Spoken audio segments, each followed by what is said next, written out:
Last year, I begged my mom to let me read her old diaries from when she went here in the 90s. I wanted to see if there are any parallels in our experiences. I mean, I walked the same halls and eat at the same dining hall she did 30 years later.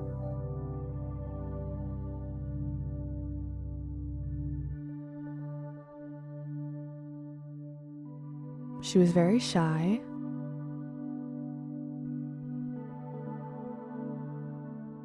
She got a boyfriend within the first month. His name was Kendall, and he lived down the hall. He wrote her a set of poems, which she read in the bathroom when she got them.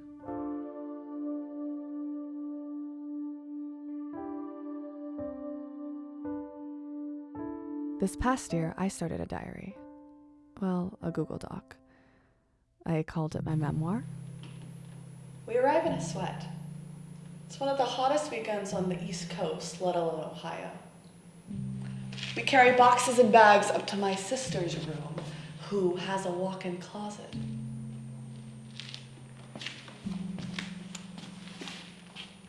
My room is noticeably smaller.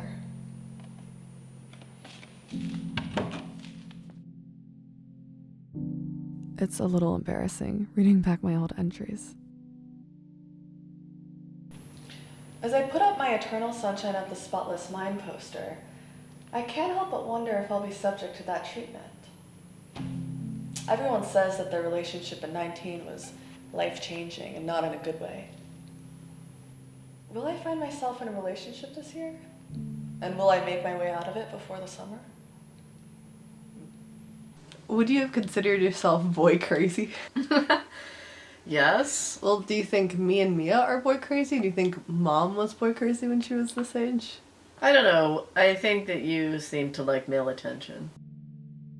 I started getting angry, given that most of my journal entries were about craving validation from others, specifically men. Why I spent so much time endlessly swiping on dating apps, just wanting someone to pay attention to me. And when I did get that attention, I was like, was it really worth it? This was really fun. Thanks. He gives me a sloppy kiss goodnight. Why do you want to be liked by a dude you don't know? She never really did hookups. Like, she didn't kiss her boyfriend for like months. Is that possible nowadays? So, do you really need to have hookups just because everyone is having hookups? Or are you a strong, independent chick who doesn't need to? Well, I think that kind of my thought process was that, oh, it's the college experience, like I should just try it out kind of deal. Because I think there's also something to be said about trying new things. Yes, but don't you think sex is different than, like, trying, an apricot? I mean, it's sort of different. Sex is, like, your most, like, everything. It's your whole body. It feels much more intimate than anything else. I believe that there's a difference between getting attention and having a connection. And I know we're probably not that compatible, but it's like one part of me is like you can get along with anybody. I think we all want a connection, but settle for attention.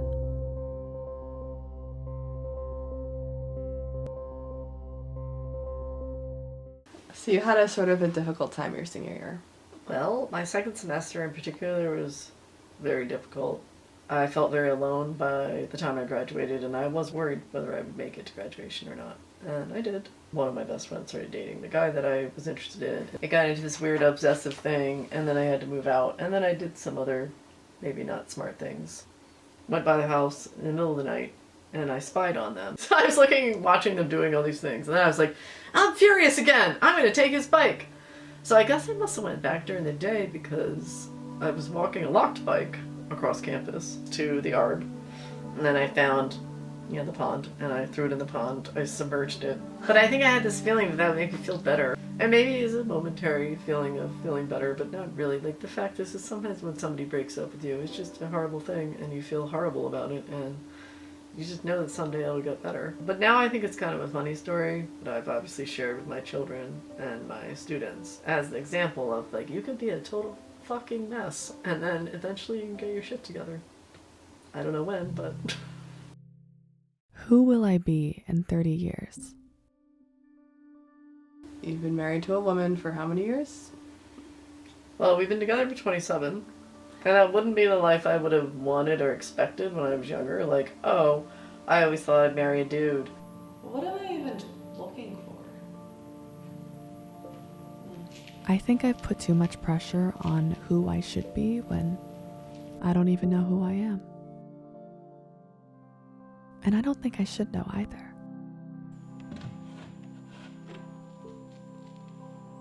Even just asking the question, what will I become? It feels presumptuous. I think I might be stuck writing in my journal until I become old enough to understand what I'm actually saying. Or maybe my daughter will tell me.